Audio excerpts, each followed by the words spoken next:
보시고 같이 한번 읽도록 하겠습니다. 같이 읽습니다. 주님께서 당신들과 당신들 조상에게 맹세하신 대로 당신들을 가나안 사람의 땅에 이르게 하셔서 그 땅을 당신들에게 주시거든 당신들은 태를 처음 열고 나오는 모든 것을 주님께 바치십시오. 그리고 당신들이 기르는 짐승이 처음 낳는 것은 다 주님의 것입니다. 그러나 나귀의 맛배는 어린 양을 대신 바쳐서 대속하도록 하십시오. 그렇게 대속하지 않으려거든 그 목을 꺾으십시오. 당신들 자식들 가운데서 맏아들은 모두 대속하여야 합니다. 뒷날 당신들 아들, 딸이 당신들에게 묻기를 무엇 때문에 이런 일을 하느냐고 하거든 당신들은 아들, 딸에게 이렇게 일러주십시오. 주님께서 강한 손으로 이집트 곧 종살이하던 집에서 우리를 이끌어내셨다. 그때 바로가 우리를 내보내지 않으려고 고집을 부렸으므로 주님께서 처음 난 것을 사람뿐만 아니라 이집트 땅에 있는 모든 처음 난 것을 죽이셨다. 그래서 나는 처음 태를 열고 나온 모든 수컷을 주님께 제물로 바쳐서 아들 가운데에서도 맏아들을 모두 대속하는 것이다. 이것을 각자의 손에 감은 표나 이마 위에 붙인 표처럼 여겨라. 이렇게 하는 것은 주님께서 강한 손으로 우리를 이집트 땅에서 이끌어내셨기 때문이다. 아멘. 오늘 말씀 제목 한번 같이 읽었으면 좋겠습니다. 오늘 말씀 제목 같이 읽습니다. 시작. 기억하라. 기억하라. 오늘 말씀 추수감사 주일 오늘 말씀의 제목은 기억하라. 근데 저는 거기에다가 한 단어를 더 연필로 써놨습니다. 오늘 기억하라. 그렇게 써놨어요. 요즘 사람들을 만나면 언제부터인가 꽤 오래전부터 있던 것 같습니다. 제가 IMF, 대학생 때 IMF가 왔으니까 그때부터 지금까지 계속해서 사람들이 걱정할 때마다 하는 말이 있습니다. 어렵다, 위태롭다, 큰일 났다, 더 나빠졌다. 이런 얘기를 많이 합니다. 그래서 곰곰이 좀 생각해 봤습니다. 정말 우리가 어렵다고 하는데 어렵다고 하는 것의 근거가 도대체 뭘까? 무엇을 보고 어렵다고 하는 걸까? 그런 생각을 했습니다. 최근 춘천에서 버스를 노선 개편했습니다. 아시죠? 네. 그래서 저기 이렇게 직선도로에 버스가 다녀요. 와, 깜짝 놀랐습니다. 우리 부모님이 3년 동안 자전거하고 걸어 다녔는데 졸업할 때 되니까 버스가 다닙니다. 네. 처음 왔을 때는요, 거기에 도로 포장도 없었고 그냥 다 막혀 있었고 흙바닥이었고 그랬습니다. 펜스가 닫혀 있었죠. 격세지감. 춘천 버스 노선이 개편이 됐어요. 근데 한 분은 춘천시가 이번 버스 개편은 정말 잘한 일이다. 그렇게 얘기를 해요. 근데 또 한 분은 이번 버스 노선이 개편되면서 본인이 늘 타고 내리던 곳이 자기 직장이었는데 그 버스가 없어진 거예요. 그러니까 너무 불편하고 힘들어졌다. 이렇게 말합니다. 이게 잘못됐다는 거죠. 여러분, 잘한 겁니까? 잘못한 겁니까? 참 헷갈리죠? 저는 그래서 그런 생각이 들었습니다. 우리가 어렵다, 위태롭다, 큰일 났다 라고 말하고 있는 대부분의 것은 사실 그 근거가 좀 어색하네요. 어딜 놔도 어색하네. 우리가 어렵다고 하는 근거는 춘천버스 노선을 이야기한 것처럼 대부분은 주관적인 것이 아닌가 하는 생각이 듭니다. 나에게 익숙한 것이 아니면 우리는 불편하게 느낍니다. 여러분, 스마트폰 어떻습니까? 스마트폰 엄청 좋은 거 아닙니까? 그런데 옛날 그냥 이렇게 폴더폰 같은 거 쓰던 분들은, 어르신들은 요즘 스마트폰은 아이고 복잡하고 싫다고 안 써요. 그게 얼마나 편하고 좋은 건데, 그렇죠? 그러니까 나에게 익숙하지 않으면 그것이 불편해요. 또 우리 성도분 중에 한 분이 차를 새로 뽑아서 이렇게 시승을 해봤더니 아이고 난 못하겠어요. 이게 기아도 다 단추고요. 예. 시동도 단추로 하고요. 그리고 이게 또 멀리 가면 또 빵빵거리고요. 희한한 거예요, 희한한 거. 또 리모컨 기능도 있어가지고 뭐 이렇게 하면은 빠졌다가 이렇게 하면 또 들어가고 장난감처럼 그렇게 또 돼요. 그런데 저는 그런 거 불편해요. 그냥 열쇠 꽂고 드릉 하고서 기아 딱 해가지고 그게 편해요. 익숙하지 않아요. 불편해요. 여러분 익숙한 것이 아니면 그것이 어떤 것이든 우리 불편하게 느끼고 불편한 것을 나쁘다고 착각하는 것 같습니다. 우리는 익숙한 것이 아니라 올바른 것을 기억하며 기준 삼아서 살아가야 된다고 생각합니다. 나에게 무엇이 그렇게 나빠진 것인가? 이 질문을 해보면 우리는 분간이 됩니다. 나에게 무엇이 나빠진 것인가? 대부분 나에게 무엇이 나빠졌는가라는 질문을 던지면 사실 그렇게 나빠진 것이 많지 않아요. 오히려 더 좋아진 것인데 그것이 익숙하지 않은 것일 때가 더 많다는 거죠. 오늘 추수감사주일입니다. 추수감사주일을 맞이하면서 제가 잡은 키워드는 기억하랍니다. 기억해야 된다는 거죠. 절기라는 것을 한마디로 정의하면 여러분 기억하랍니다. 한번 따라해 보시죠. 기억하라. 그게 절기입니다. 다른 거 없습니다. 절기를 지키기 위해서 뭘 어떻게 하고 뭐 이것저것 많은 이야기가 있지만 그것의 핵심 딱 하나의 방점은 기억하라는 겁니다. 뭘 기억하냐? 먹고 살게 해주신 것 기억해라. 지켜주신 것 기억해라. 나의 모든 부족함을 용납하신 것 기억해라. 잘한 것과 못한 것 그것을 기억해라. 잊어버리지 말고 그냥 그때그때 이것 저것으로 생각하지 말고 판단하지 말고 이것을 기억하라는 겁니다. 그래서 절기의 가장 간단한 정의는 기억하라입니다. 그러니까 여러분은 절기를 맞을 때 절기는 기억하라라고 생각하시면 됩니다. 기억해서 무엇을 하라는 거냐? 기억해서 올바르게 주님 뜻대로 살라는 거죠. 그게 절기의 뜻입니다. 그래서 16절에 이것이 내 손에 맬 기호이고 내 미간에 붙일 표가 된다. 그렇게 얘기한 겁니다. 왜 그렇게 합니까? 기억하기 위해서. 두 번째, 오늘 본문. 제가 오늘이라는 말을 꼭 쓰고 있습니다. 오늘 본문이 말하는 것이 무엇이냐? 첫째, 가나안 땅을 하나님이 너희에게 주시거든 이것을 구별하고 이것을 행하고 기억하라는 거예요. 먼저 첫 번째, 태에서 처음 난 것은 다 하나님 것으로 구별해라. 두 번째, 나귀의 첫 새끼는 어린 양으로 대속해라. 그것은 생계와도 관계가 되어 있는 거예요. 생계, 먹고 사는 거. 그렇게 안 할 거면 목을 꺾으래요. 그러니까 하나님의 것을 구별하지 않을 거면 너도 갖지 말라는 겁니다. 하나님의 것을 구별했다고 해서 그것을 생계 도구로 사용하지 말라는 것이 아닙니다. 그냥 구별하라는 거예요. 이 마이크를 교회에서 씁니다. 그렇죠? 근데 이것이 똑같이 노래방에서도 쓸 수 있어요. 마이크의 기능과 성능이 달라서가 아닙니다. 그냥 구별해 놓은 겁니다. 그리고 똑같이 쓰는 겁니다. 구별하라는 거죠. 세 번째, 네 아들 중에 처음 난 자도 구별해라. 그리고 너희 자손들이 왜 이렇게 하느냐고 물으면 이렇게 답을 해줘라. 하나님이 우리를 애굽에서 인도해 내셨다. 그렇게 말해줘라. 이게 오늘 읽은 본문 내용이에요. 이것을 요구하는 이유가 무엇입니까?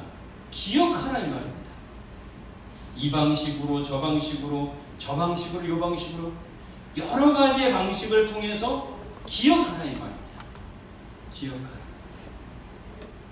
그래서 14일간 유월절을 지키고 7일간 무교절을 지키고 처음 난 짐승을 구별하고 아들을 구별하면서 기억하라.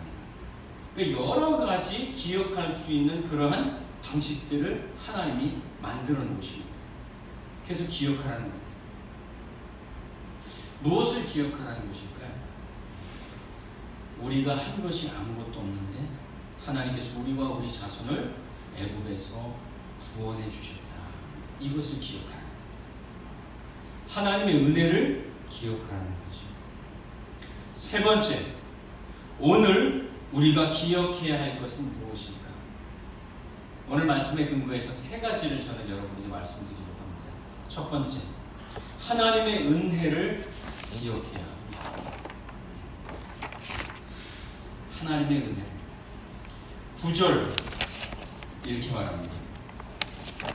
이 예식으로 당신들의 손에 감은 표나 이마에 붙인 표와 같이 당신들이 주님의 법을 늘 되새길 수 있도록 하십시오.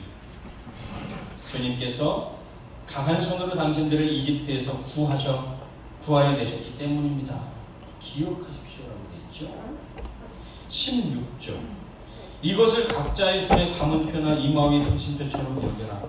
이렇게 하는 것은 주께서 강한 손으로 우리를 이집트 땅에서 이끌어내셨기 때문이다. 기억하라.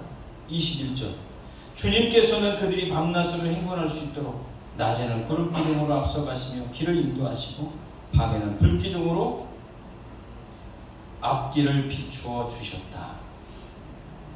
하나님이 너희들을 인도해 내셨다. 하나님이 너희들을 애굽에서 구원해 내셨다. 그거를 기억하라. 이게 하나님의 은혜죠. 하나님의 은혜를 기억하라 이 말입니다. 오늘이라는 시간은요, 누군가에게는 참 감사한 날이 될 수도 있고 또 누군가에게는 참 불행한 날이 될 수도 있습니다. 모두에게 똑같이 주어진 시간이지만 삶은 누구에게는 특별하고 누구에게는 특별하지 않고 한 것이 아닙니다. 모두가 짊어져야 될 삶의 무게를 삶은 가지고 있습니다. 2005년 11월 18일, 내일이면 14년이 되는 날이네요. 14년 전에 그날 무슨 일이 있었느냐? 제가 깜짝 놀랄 일이 있었습니다. 타인의 죽음에 대해서 가볍게 왈가알가하려는 것은 아니고요. 그날 어떤 죽음이 있었냐면 삼성가의 막내딸이 자살했습니다. 그래서 기사가 크게 났었습니다. 이윤영이라고 하는 이화여대를 나오고 유학 중이었던 막내딸이었습니다. 이재용 부회장이 가장 아끼고 예뻐했던 동생이라고 얘기를 합니다. 근데 그가 자살을 했습니다. 그 이유는 삼성에서 철저히 이렇게 딱 단속을 해서 보도가 잘 되지 않았어요. 하지만 들려오는 이야기들, 그런 이야기는 이 이윤영 씨가 유학하는 동안에 한 남자친구를 만나게 됐고 사랑하게 됐다는 거예요. 그래서 결혼을 하고 싶은데 그 남자친구는 그냥 평범한 사람이에요. 그러니까 반대가 너무 심한 겁니다. 그래서 결국엔 그 반대를 이기지 못하고 너무나 마음의 상처와 낙심이 돼서 자살을 했다. 그렇게 보통 얘기를 합니다. 비공개적으로 알려진 얘기예요. 그리고 그것이 사실로 받아들여집니다. 삼성가의 막내딸, 세상에 아무것도 아쉬울 것이 없는 사람 같아 보이고 정말 우리나라에서는 상위 0.0000001% 그 사람 아닙니까? 우리나라에서 제일 부자라고 할 수 있는 사람. 부러울 것도 없고 아쉬울 것도 없어요. 그런데 그 가문의 딸도, 가장 예쁨 받고 사랑받는 그 딸도 죽음이라는 막다른 골목에 내몰려야 되는 삶의 무게가 있었다는 거예요. 그들은 그냥 하늘 위에 떠다니며 사는 그런 존재가 아니에요. 누구든 다 삶의 무게를 가지고 산다는 겁니다. 조선의 왕들의 평균 수명이 혹시 몇 살인지 아십니까? 조선 왕의 평균 수명은 약 45세에서 45세 사이입니다. 그러니까 저보다 못 살았어요. 저보다 못 살았어요. 한 45세 정도로 얘기를 합니다. 임금에게는 어의가 붙어 있습니다. 그때 당시 최고의 명의, 그가 어의입니다. 그 어의 밑에는 수많은 또 한의사들이 잔뜩 포진하고 있습니다. 그들이 매일 모여가지고 임금님이 똥을 싸면 그 똥을 받아다가 그거를 먹어요. 맛을 봐요. 그래서 임금님의 똥 맛을 보고서 소화가 잘 되는구나 이런 거를 다 건강 체크를 하는 거예요. 어이도 못해 먹은 짓입니다. 임금 똥 먹으면서 사는, 아무리 부자라도 뭐 그런 짓을 하며 산다고 하면 참 힘들 것 같습니다. 그런데도 40세 그렇게 관리를 해줘도, 똥 먹으며 관리를 해줘도 45세면 죽었다 이 말이에요. 영조 같은 사람은 아주 특별한 케이스입니다. 왜 그렇게 죽었습니까? 너무 스트레스가 많아요. 너무 스트레스가 많아요. 삶은 누구에게나 특별하지 않습니다. 모두가 짊어져야 될 삶의 무게가 있습니다. 그런데 그 삶의 무게를 짊어지고 가는 우리에게 주님은 이렇게 말합니다. 수고하고 무거운 짐진 자들아 다 내게로 오라. 내가 너희를 쉬게 하리라. 내 멍에는 쉽고 가볍다. 이렇게 말씀해 주십니다. 여러분, 주님의 멍에는 어떤 멍입니까? 주님의 멍에, 이스라엘의 멍에는 이게 혼자 이렇게 소가 이렇게 어깨에다 이렇게 짊어지고 땅에 이렇게 가는 게 멍에거든요. 우리나라는 그게 1개짜리가 많습니다. 그러나 이스라엘은 2개짜리입니다. 이렇게 2개가 있어서 소 2마리가 같이 그것을 짊어지고 땅을 이렇게 경작하는 거예요. 직영하는 거죠. 한쪽은 주님이 메고 한쪽은 내가 메고, 힘이 없어서 픽픽 쓰러지고 일이 있을 때마다 멈춰서고 뒤돌아보는 그런 아주 불편한 파트너인 나와 주님이 함께 멍에를 메고 기꺼이 그 어려운 일을 함께 하시는 거죠. 삶의 무게를 같이 져주시는 거죠. 주님의 멍에는 우리의 한쪽 짐을 져주시는, 함께 져주시는 그 멍이라 이 말이죠. 우리가 기억해야 할 것은 그 무거운 삶의 한쪽을 하나님이 우리와 함께 하시며 인도하신다는 사실이에요. 그것을 기억해야 합니다. 우리를 애굽의 종 되었던 집에서 인도해 내셨다. 이게 14절. 이것이 하나님의 은혜이다. 하나님은 우리를 구원하시고 우리와 함께 하시는 하나님이다. 이게 첫 번째 기억해야 될 것입니다. 하나님의 은혜. 두 번째, 믿음의 약속을 기억해야 합니다. 믿음의 약속을 기억하세요. 이스라엘 백성이 이제 애굽을 나오겠습니다. 그런데 모세가 무덤을 하나 도구를 하는 건지 무덤을 하나 파헤쳐가지고 뼈를 들고 나와요. 누구의 뼈냐? 19절에 보면 모세는 요셉의 유고를 가지고 나왔다. 요셉이 이스라엘 자손에게 엄숙히 맹세까지 하며 하나님이 틀림없이 너희를 찾아오실 터이니 그때에 너희는 여기에서 나의 유고를 가지고 나가라고 말했기 때문이다. 그러니까 요셉 이스라엘 백성이 애굽에 살게 된 이유는 요셉을 통해서 7년 가뭄을 피해 들어온 거 아닙니까? 이 이집트 땅에. 요셉을 기억하던 시절에는 대접받고 살았습니다. 그런데 그 시절이 지나고 어느 순간 요셉을 까맣게 잊어버린 새로운 정권이 들어서니까 노예가 되어버렸습니다. 애굽 사람들은 모두 요셉을 잊었습니다. 심지어 이스라엘 백성들도 잊었는지 모르겠습니다. 그러나 모세가 기억했습니다. 그리고 이스라엘 사람들 중에서 누군가 기억했겠죠. 그들이 요셉의 유고를 파내서 그리고 가지고 나가고 있습니다. 하나님께서 반드시 너희를 찾아오실 것이다. 이 믿음의 약속을 요셉도 믿고 있었고 그들도 믿고 있었습니다. 요셉은 자신의 유골이 고향으로 다시 가게 될 거라는 것, 아니 이스라엘 백성이 다시 고향으로 돌아가게 될 것을 그는 믿고 있었죠. 그래서 부탁을 한 거죠. 추후에 의심도 없는 확신과 믿음으로 요셉은 유언을 남기고 죽었습니다. 하나님이 반드시 너희를 찾아오실 것이다. 하나님은 반드시 너희를 찾아오신다. 그것이 요셉의 아버지 야곱이 광야에서 하나님께 받았던 약속이고, 그리고 그가 돌기둥을 세워 기름을 부으면서 하나님께 했던 약속, 내가 고향으로 다시 돌아갈 겁니다. 바로 그 약속의 성취이죠. 그리고 그 약속은 요셉을 통해서 또 모세를 통해서 그의 자손들에게 계승되고 있습니다. 믿음이 계승되고 있다 이 말입니다. 요셉에게로부터 모세로, 그리고 모세로부터 또 자손들에게. 우리도 이 믿음의 약속을 계승시켜줄 사명이 있습니다. 저는요, 제 목회가 잘 되어서 여러분들과 함께 아름다운 목회를 하기를 참 소망합니다. 그러나 그것보다 더 소망하는 것이 무엇이냐? 저의 자녀들이 하나님을 사랑하는 사람으로 자라고, 그렇게 우리가 나중에 어느 순간 죽어서 이 세상에 없을 때 그들이 여전히 하나님을 사랑하며 사는 사람이 되기를 바라는 거예요. 근데 그게 제 마음대로 잘 안 돼요.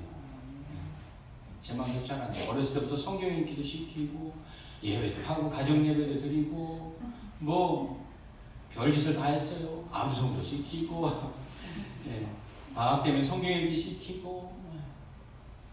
하지만 그건 내 힘으로 내가 억지로 할 수 있는 게 아니에요. 하나님이 찾아와 주셔야지 되는 거예요. 그러기를 저는 바래요.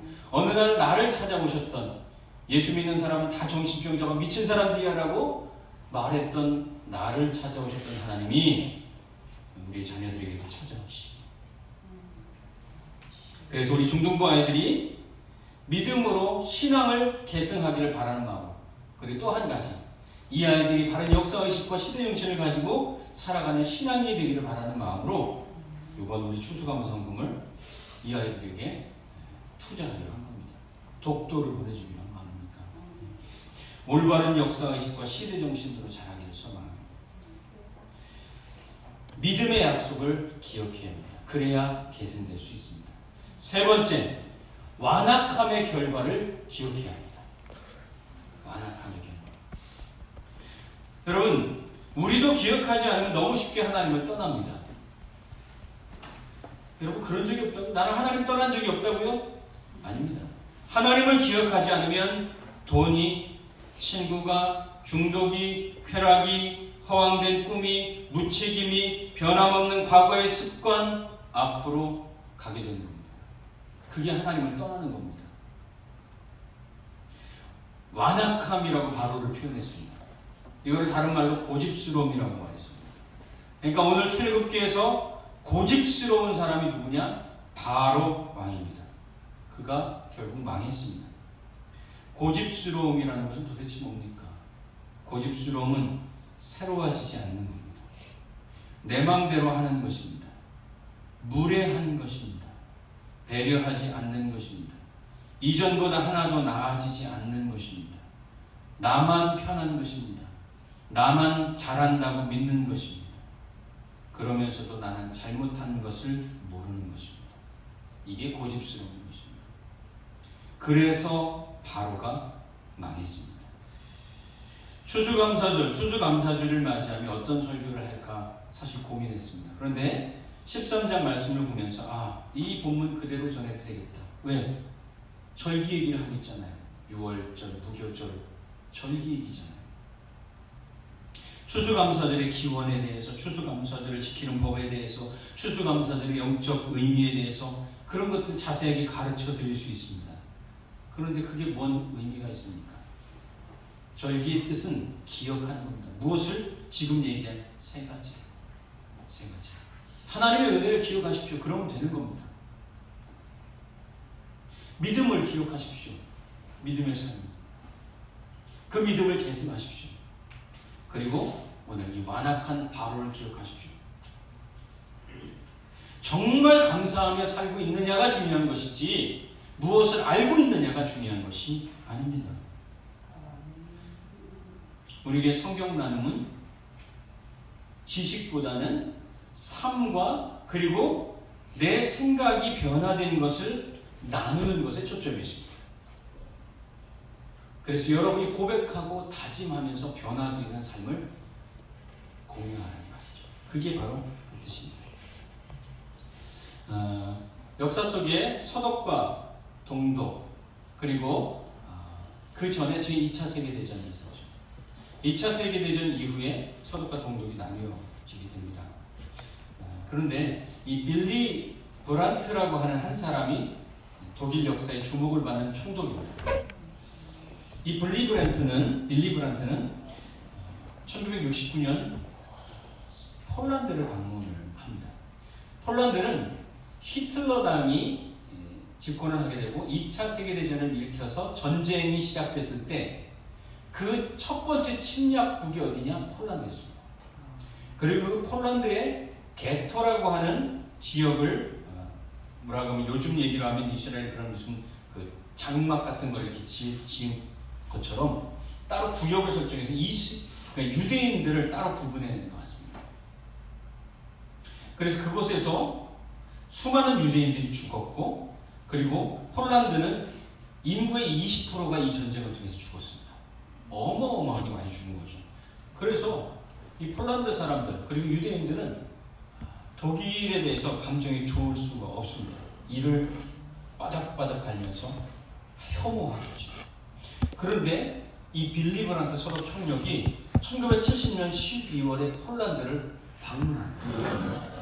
비가 추적추적 내리는 날이었습니다.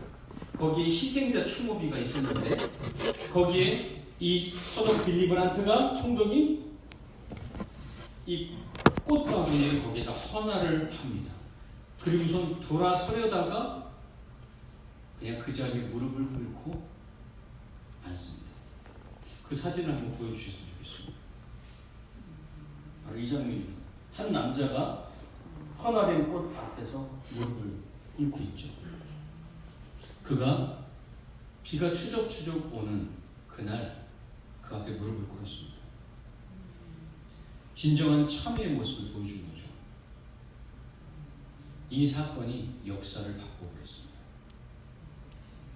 그때 유명한 기사가 이렇게 났습니다. 무릎 꿇은 것은 한 사람이었지만 일어선 것은 독일 전체였다.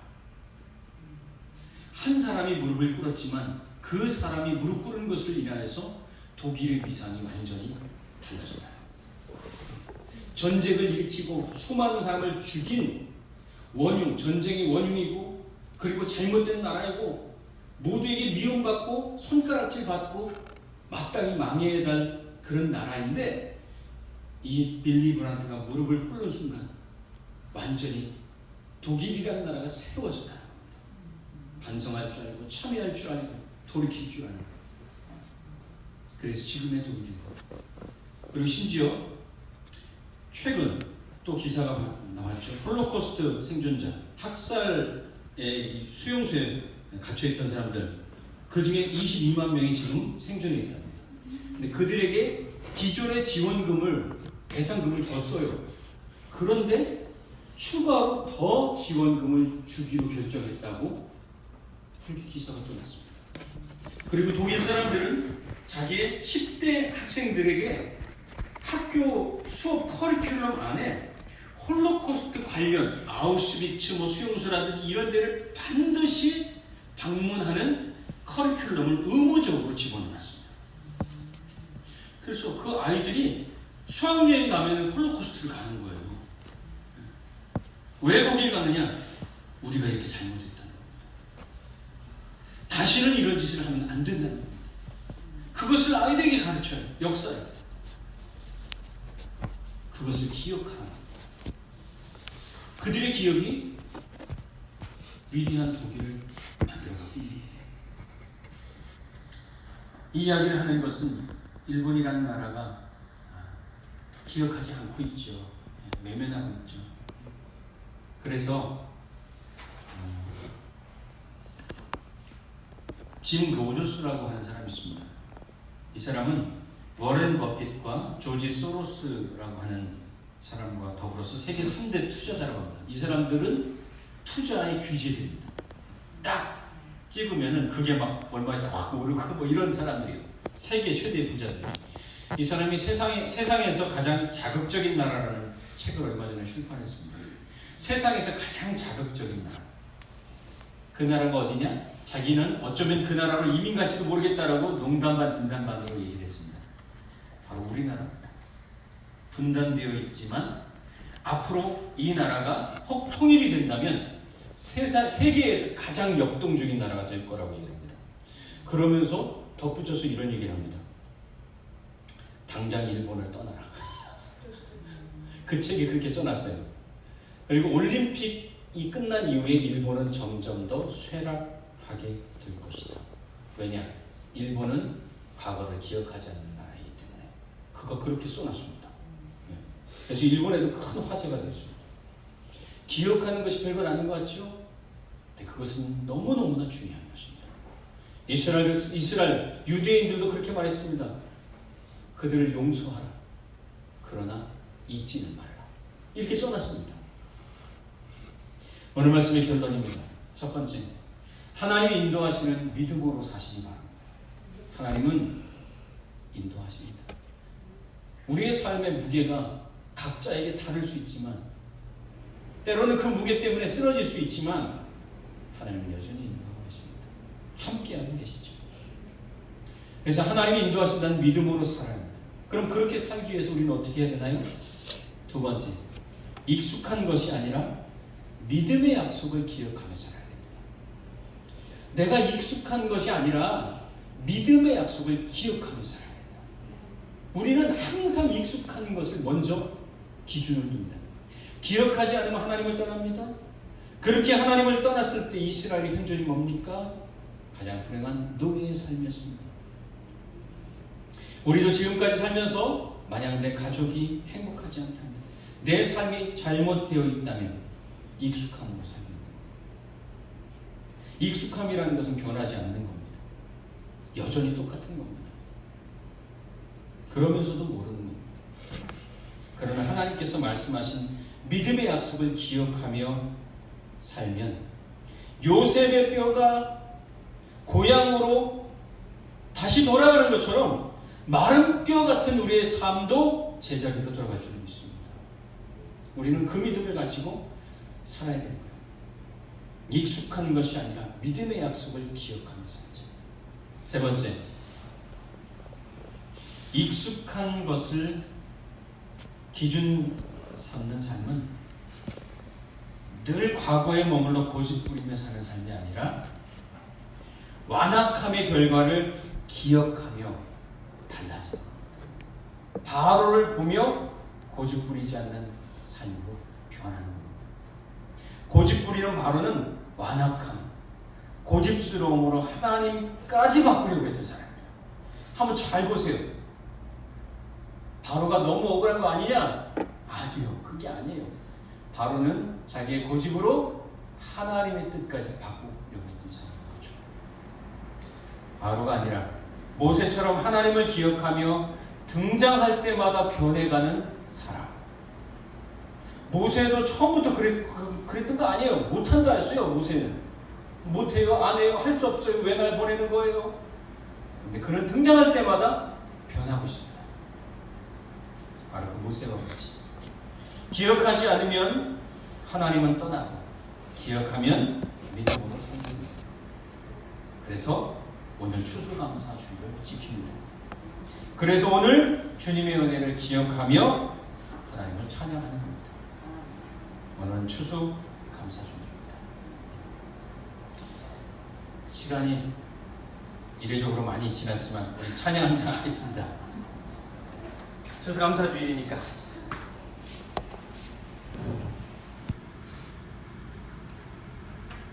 출애굽기 14장 31절 한 절의 말씀 같이 한번 읽도록 하겠습니다. 같이 읽습니다. 이스라엘은 이집트를 치신 주님의 크신 권능을 보고 주님을 두려워하고 주님과 주님의 종 모세를 믿었다. 아멘. 저희는 세번역 성경을 주일날에는 읽습니다. 평상시에는 그냥 개역개 정도 보고 여러분 마음대로 보는데 세번역 성경을 읽습니다. 왜냐하면 앞으로 새로운 세대들이 신앙생활 할 때 옛날 버전의 성경을 아이들이 이해를 못합니다. 그래서 세번역 성경을 주일에는 본문은 그렇게 읽습니다. 오늘 말씀 제목 같이 한번 읽도록 하겠습니다. 말씀의 제목 같이 읽습니다. 시작. 모세를 믿었다. 모세를 믿었다. 지난주 추수감사 예배를 마치고 오후 시간은 성경 나눔을 하지 않고 제가 다니엘 기도의 간증을 틀어드렸습니다. 이유는 제 친구 목사가 간증을 했기 때문에 그렇고요. 또 한 가지는 그 친구는 물론 성공한 목회자가 되었어요. 하지만 그 친구의 메시지가 성공의 포인트가 있는 것이 아니라 힘겹고 또 어려운 시간을 지나면서 그 시간을 지나며 믿음으로 견디는 것도 하나님께 영광이 되는 것이다 라는 것을 포인트가 있었기 때문에 제가 틀어드렸습니다. 간증이라고 하는 것이 참 좋은 것이지만 그 간증을 들을 때 우리가 주의해야 될 것이 두 가지가 있습니다. 하나는 간증의 패턴입니다. 하나는 문제가 있다. 근데 하나님을 의지했는데 하나님을 의지하니까 더 좋게 되었다 라고 하는 성공으로 귀결되는 것입니다. 성공주의와 그것이 더 나아가면 기복주의가 될 수 있죠. 거기에는 의문이 던져질 수 있습니다. 그렇다면 여전히 그렇게 믿음으로 살고 어려운 시간을 견디고 있는 성도들은 도대체 뭐냐라는 반문이 나올 수 있는 겁니다.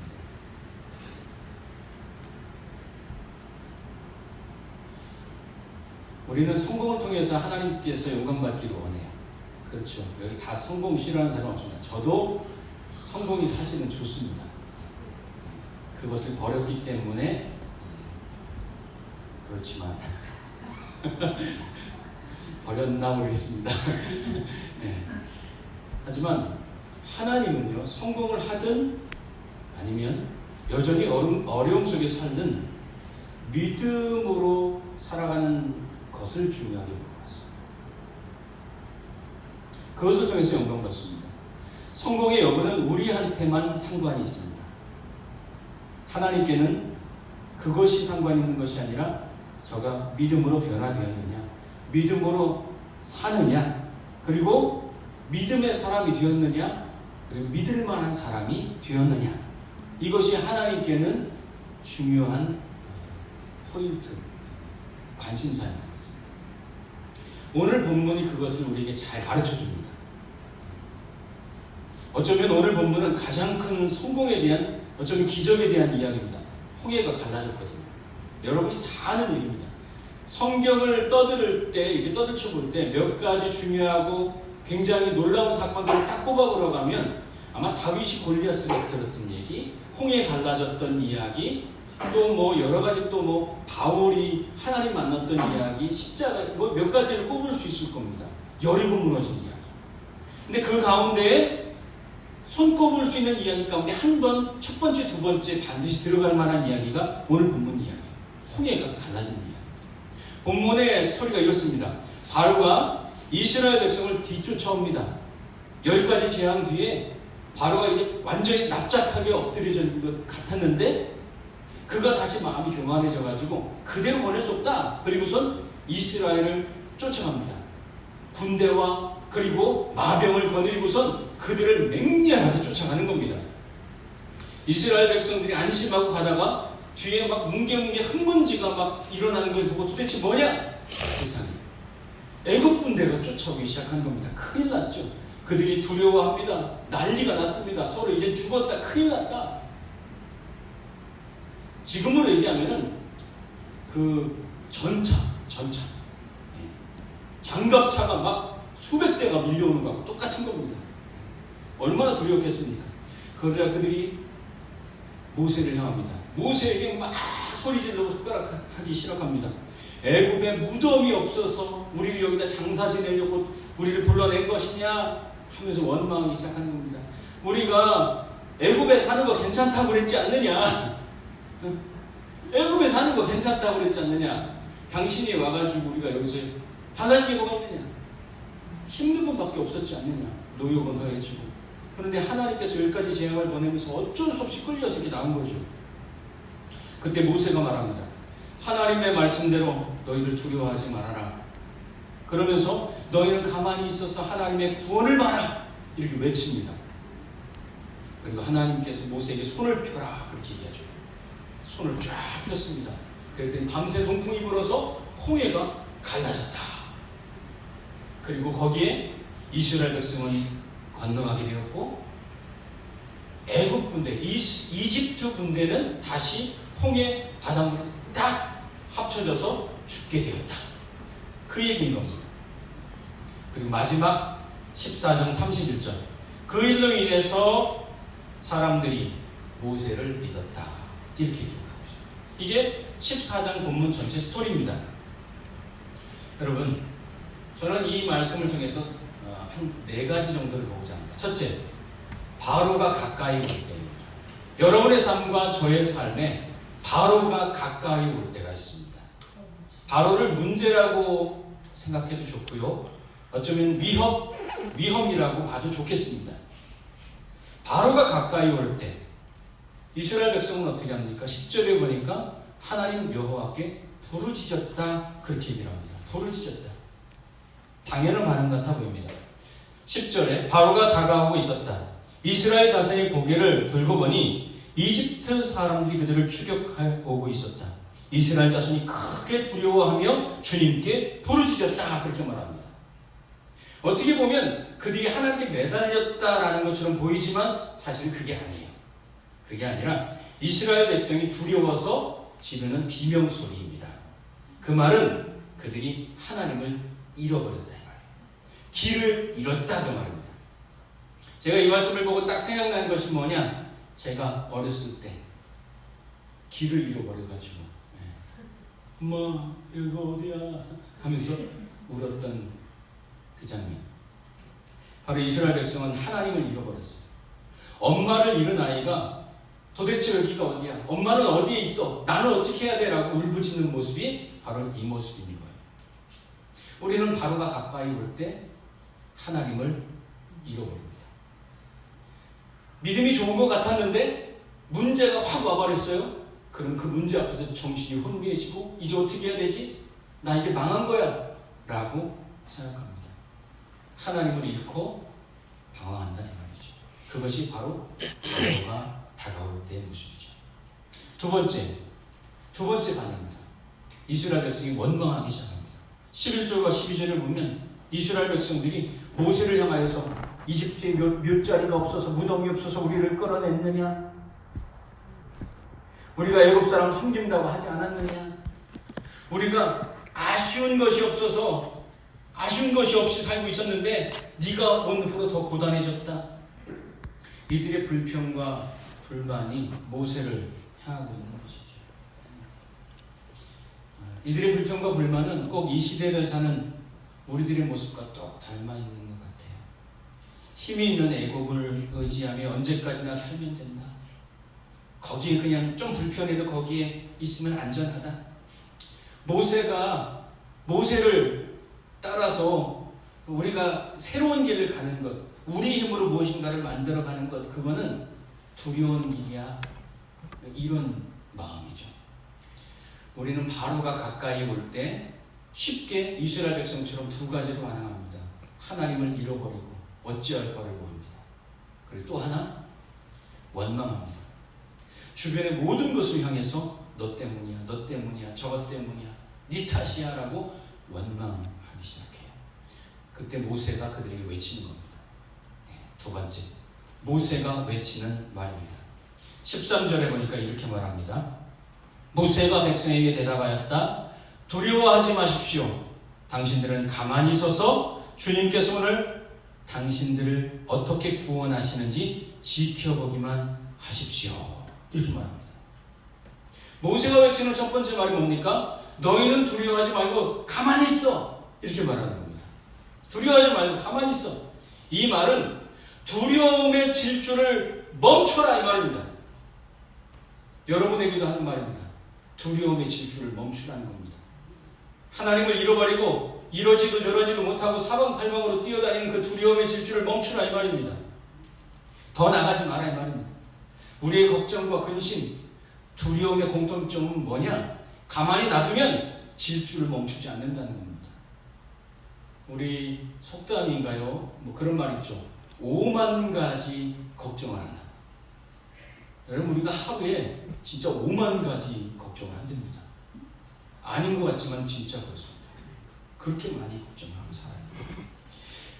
그 죽음의 그 두려움의 질주를 그냥 놔두면 어디까지 가느냐? 죽음 앞까지. 두려움이 막 밀고 가면 어디까지 가느냐? 죽음의 문턱까지 갑니다. 여러분 자살하는 사람들의 공통점이 뭔지 아십니까? 그 사람들은요 밀려서 그 상황에 갇혀서 이제 끝이다라는 절망에 콘크리트 그 수렁으로 그냥 빠져버린 겁니다. 절망의 콘크리트 수렁 칵 빠져버린 겁니다. 그리고 그것이 굳어버리면 꼼짝 할 수 없습니다. 저번에 태풍 링링이 왔을 때 저 바깥에 있는 십자가가 쓰러질까봐 제가 얼마나 걱정스러웠는지 모릅니다. HBM 하나 세우는 거지 않습니까? 근데요, 안 쓰러져요. 왜 그런 줄 아세요? 그 십자가 밑에는 철골이 들어있습니다. 그래서 그 철골이 이 교회 본체하고 이렇게 연결되어 있어요. 그리고 그 철골에다가 콘크리트를 1m, 가로 세로 1m씩 집어넣었어요. 그래서 꼼짝도 안 합니다. 걱정하지 마세요. 저만 걱정 안 하면 되죠.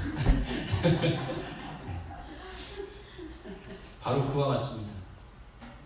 근심에 갇힌 사람, 두려움에 갇힌 사람은 이 두려움의 콘크리트 수렁에 빠져 있는 것처럼 그곳에 빠져서 꼼짝도 못하거든요. 모세는 기름에 불이 붙어서 번져가는 듯한 그 두려움에 빠진 사람들에게 멈춰라, 가만히 있어라 경고합니다. 그 자리에 멈추지 않으면 가속도가 붙어요. 여러분, 기도의 자리가 뭔지 아십니까? 멈추는 자리입니다. 우리의 근심과 두려움과 걱정과 질주하는 모든 폭주하는 내 생각을 멈추는 자리. 문제가 닥쳤을 때 기도의 자리를 찾는 것은 멈추는 겁니다. 멈추는 겁니다. 그리고 두 번째, 13절에 너희를 위해 행하시는 하나님의 구원을 봐라 그렇게 말합니다. 하나님이 너희를 위해서 어떻게 구원을 행하실지 봐라. 이게 13절에 나오죠. 그 말은 뭔지 아십니까? 하나님이 계신 것을 잊지 마라. 하나님이 계신 것을 잊지 마라. 하나님이 계신 걸 기억해라. 그들의 시선을 두려움에서 소망으로 시선을 싹 이렇게 돌려줍니다. 때로 우리 삶에 잘못된 줄 알면서도 멈추지 못하고 있을 때가 있습니다. 그리고 서야 하는데 차마 서지 못하고 그냥 관성에 이끌려서 계속 끌려갈 때가 있습니다. 아니, 서야 되는데, 멈춰야 되는데, 그러지 못하고 그냥 가는 거예요. 시작했으니까. 그런데 그때 누군가가 한마디를 던지면 이제 그만하죠. 진심 어린 그 한마디가 그냥 끌려가는 그 길에 결단하게 되는 계기를 만들어주게 됩니다. 그것이 진실의 힘이고 또한 신앙에 있어서는 그것이 성경의 힘입니다. 여러분, 아담이 에덴 동산에서 범죄했을 때 하나님이 뭐라고 하십니까? 아담아, 네가 어디 있느냐? 이렇게 물어보시죠. 이렇게 점잖게 말했을지 모르겠네요. 세게 말했을 것 같아요. 아담아, 너 어디 있어? 하고 하나님이 외쳤을지도 모르겠어요. 그 말은 뭐냐? 아담아, 너 거기서 뭐 하는 거야? 너 지금 그 모습이 뭐야? 이제 그만해. 이제 하나님 앞에 나와. 하나님을 의지해. 너 어쩌다 그렇게 됐어? 그 말이 아담아, 너 어디 있느냐? 그 말이죠. 어느 순간 이 음성이 나를 향한 하나님의 음성이 되었을 때 우리는 믿음의 길로 돌이키게 되는 겁니다. 여러분, 모세가 외칩니다. 하나님이 어떻게 하는지, 하나님께서 너희에게 두려워하지 말고 가만히 서라. 하나님의 구원을 봐라. 하나님 아닌 다른 것을 향해 질주하는 그 질주를 멈춰라. 불평과 구차한 변명을 멈추고 이제 무릎 꿇고 이제 그만해. 이제 그만하고 하나님을 의지해. 라는 모세의 외침소리. 그 외침소리를 듣는 겁니다. 세 번째, 하나님의 말씀입니다. 바로가 다가올 때, 모세가 외칠 때, 이제 하나님이 말씀하실 때. 15절을 보니까 이상한 말이다. 주님께서 모세에게 말씀하셨다. 너는 왜 부르짖느냐? 이상한 말이죠. 아니, 그럼 누구한테 부르짖어요? 하나님한테 부르짖어야지. 근데 하나님께서 너는 왜 내게 부르짖느냐? 라고 말씀하고 있다는 거죠. 하나님의 이 말씀은 무엇인가요? 부르짖지 말라는 얘기인가요? 나는 상관없으니까 나한테 그런 얘기 하지 마! 이 말인가요? 그게 아니에요. 하나님이 말씀하시는 이 말씀은 너 다음 단계로 넘어가. 이 말이에요. 다음 단계로 넘어가. 지금 애국 군대가 달려드는데 여전히 원망만 하고 있으면 안 되지요. 애국 군대가 달려들고 있는데 기도만 하고 있으면 안 되지요. 홍해로 바로 옮기라는 겁니다. 너 왜 나한테 부르짖고 있니? 홍해로 바로 옮기라 이 말입니다. 손을 펴라 이 말입니다. 기도는 중요합니다. 그러나 기도했으면 그 다음으로 가야 되는 겁니다. 제가 옛날에 청년이었을 때 청년부 예배를 참석 안 했어요. 제가 볼 때 참 그냥 별거 아닌 것 같았어요. 그냥 예배 한 번 더 드린 것 같았어요. 그래서 청년부 예배를 참석하지 않았는데 예쁜 누나가 한 번만 좀 같이 예배 드리자 그래가지고 한번 참석하게 됐습니다. 그런데 이 예배에서 저한테 기도를 시키는 거예요. 나는 청년부 예배 한 번만 참석하고 그 다음부터는 안 하려고 했는데 저한테 기도를 시키는 거예요. 그래서 어쩔 수 없이 기도를 했습니다. 근데 기도하고 난 다음부터 제 마음에 갈등이 생기는 겁니다. 청년부를 위해서 기도했는데 청년부를 나가지 않으면 기도한 게 이상한 게 되잖아요. 그래서 그 다음부터 청년부를 나가기 시작했습니다. 기도라는 것은 그런 것입니다. 기도는 우리의 힘이고 우리의 소망입니다. 그러나 기도했다고 다 한 것이 아닙니다. 기도한 것을 따라 그 다음 실천하는 거죠. 하나님 말씀합니다. 너 왜 내게 부르짖느냐? 왜 여전히 부르짖고 있어? 네가 지금 해야 할 게 뭐야? 집 나간 탕자는 집에 돌아와야 되고 내 삶이 무너뜨리는 것이 있다면 그것이 술이든 담배든 도박이든 허황된 꿈이든 잘못된 습관이든 끊고 게으름이든 나태든 그것을 끊고 다시 그 다음 길로 나가야 되겠지.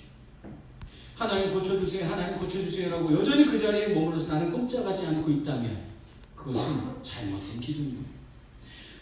너는 너의 일을 해, 나는 나의 일을 할 거야 라는 것이 바로 너 왜 내게 부르짖느냐라는 주님의 말씀인 거예요. 두 번째 하나님 말씀합니다. 모세에게 손을 내밀어. 21절에 보니까 모세가 바다 위로 발을 내밀었다. 26절에 보니까 모세가 또 바다에 발을 내밀었다. 그렇게 되어 있습니다. 손을 내밀으니까 홍해가 갈라지고 다시 손을 내미니까 홍해가 다시 합쳐졌어요. 여러분, 그런데 생각해 보세요. 그 일이 뭐 대단한 일입니까? 손 내미는 건 저도 할 수 있어요. 여기 있는 여러분도 손 이렇게 한번 내밀어 보세요. 다 할 수 있어요. 이것 자체가 대단한 일이 아니에요. 누구나 할 수 있는 일입니다. 그리고 손을 내민다는 것 자체가 하나님께 무슨 도움이 되나요? 왜 시키는 걸까요 도대체? 저는 이해가 안 갑니다. 천지를 창조할 때처럼 하나님께서 빛이 있어라 이러면 되는 걸 가지고 하나님께서 이것 해라 저것 해라 손 내밀어라 손 다시 걷어들여라 지팡이 내밀어라. 왜 그러는 걸까요? 손을 내밀든 안 내밀든 하나님과 무슨 상관이 있습니까? 너도 나도 누구든 다 할 수 있는 대수롭지 않은 그 일. 우리의 관심은 뭐냐면 손을 내밀었더니 홍해가 갈라졌다는 기적입니다. 이게 우리의 관심입니다. 오늘 14장 본문을 여러분이 읽었다면 분명히 홍해가 갈라진 그 스펙터클한 이야기를 아마 제가 설교할 거라고 생각했을지도 모르겠습니다. 마찬가지로 홍해가 갈라진 것, 손 내밀었더니 홍해가 갈라진 것처럼 나에게도 그런 가장 쉬운 방법으로 하나님이 역사하셨으면 좋겠다라는 믿음의 소망이 우리에게는 조금씩 많이 있습니다. 그렇죠? 그랬으면 좋겠죠. 기대하지 않습니까? 우리는 그렇게. 나도 손을 내밀었더니 내가 기도만 했더니 홍해가 갈라져서 애국 군대가 다 죽었대. 이렇게 말하기 원합니다. 또 그렇게 말하는 것을 들으면 우리는 흥분합니다. 와, 놀라운 일이다.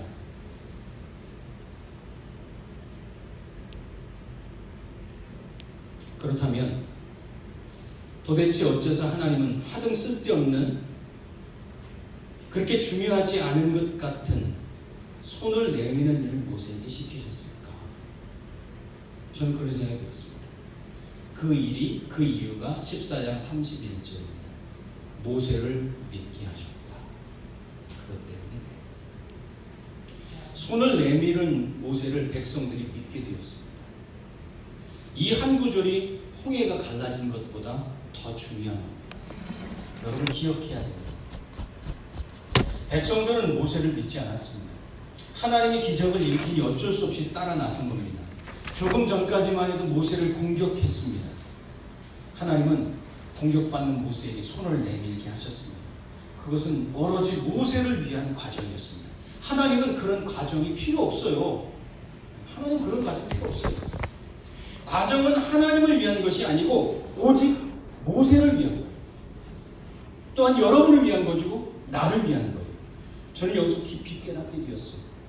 우리는 하나님 앞에서 과정을 만들면서 사는 사람이 되어야 합니다. 그것을 깨달았어요.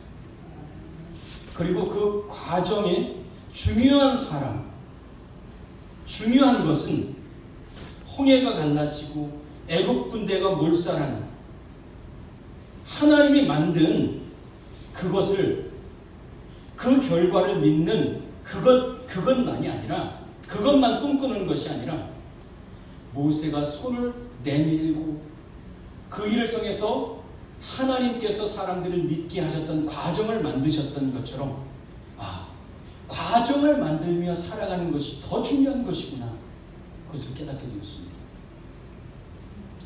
하나님을 잊지 말라. 두려움의 질주를 멈춰라. 다음 단계로 나아가라. 손을 내밀어라. 누구나 할 수 있고, 하나님께는 사실 있어도 없어도 그만인 그 일들이 과정이 되었을 때 하나님 앞에 모세는, 백성들 앞에 모세는 믿을 만한 사람이 된 겁니다. 오늘 그렇게 얘기하지 않습니까? 31절에 주님과 주님의 종 모세를 믿었다, 그렇게 말하고 있지 않습니까? 그리스도인의 가장 큰 약점이 뭔지 아십니까? 믿을 만하지 않다는 겁니다. 이 시대를 살면서 이웃들에게, 가족들에게 믿을 만하지 않다는 것이 가장 불행한 것입니다. 여러분과 나의 삶이 예수를 믿으면서도 가족들에게 믿을 만하지 않다는 것, 그것은 왜 그럴까요? 하나님이 홍해를 가르지 않았기 때문에 그런 걸까요? 아니요. 우리가 올바른 과정을 지나오지 않은 겁니다. 중요한 순간에 요행을 바랬던 겁니다. 하나님께는 과정이 필요 없습니다. 과정은 나에게만 필요합니다. 손을 내미는 것, 그것이 필요 없을 것 같지만 과정이라 믿고 순종해야 합니다. 그 과정이 나를 믿을 만한 사람이 되게 합니다. 백성들이 하나님을 경외하고 하나님과 그리고 모세를 믿었다라고 31절에 분명히 쓰고 있습니다. 우리가 홍해를 가르는 것이 아닙니다. 홍해를 가르는데 우리의 역할이 있는 것이 아닙니다. 우리는 그냥 손을 내미는 것, 그것에 순종하는 거죠. 과정을 통과하는 것이 우리의 일이라는 겁니다. 여러분, 오늘 출애굽기 14장 말씀을 보면서 무엇을 봅니까?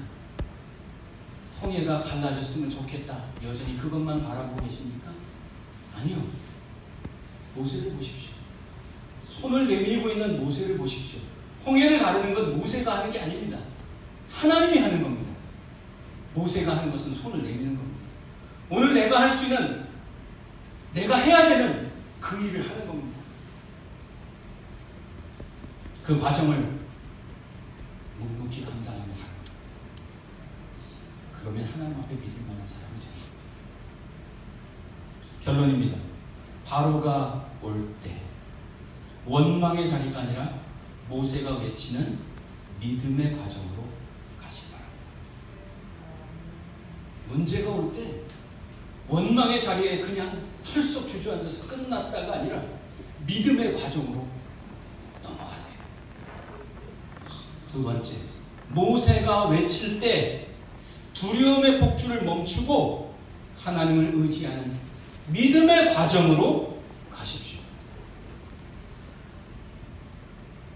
세 번째, 하나님께서 말씀하실 때 홍해를 가르는 일은 하나님께 맡기고 손을 내미는 나의 길, 나의 순종을 통해 믿음의 과정을 다루십시오. 사도 바울이 그의 인생을 다 마친 마지막 순간, 이제 목이 잘려 죽게 되는 그 마지막 순간, 이렇게 고백합니다.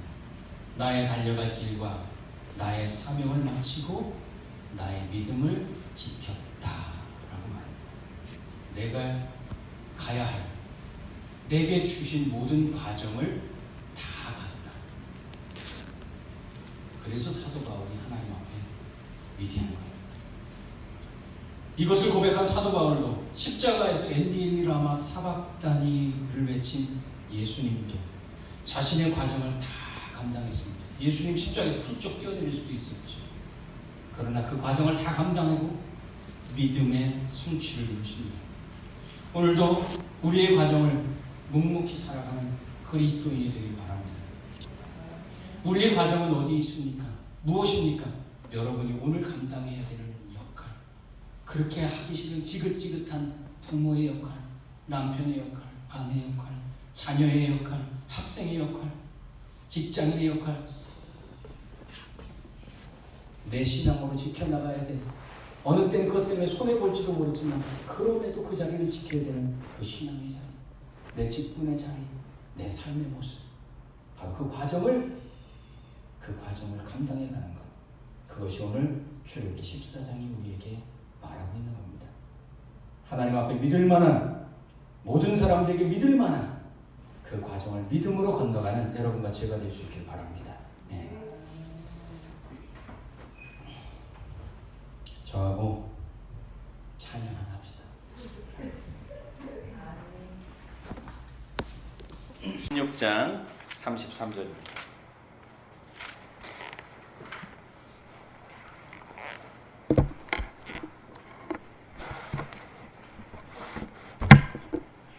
출애굽기 16장 33절 앞에 있는 화면을 참고하시면 되겠습니다.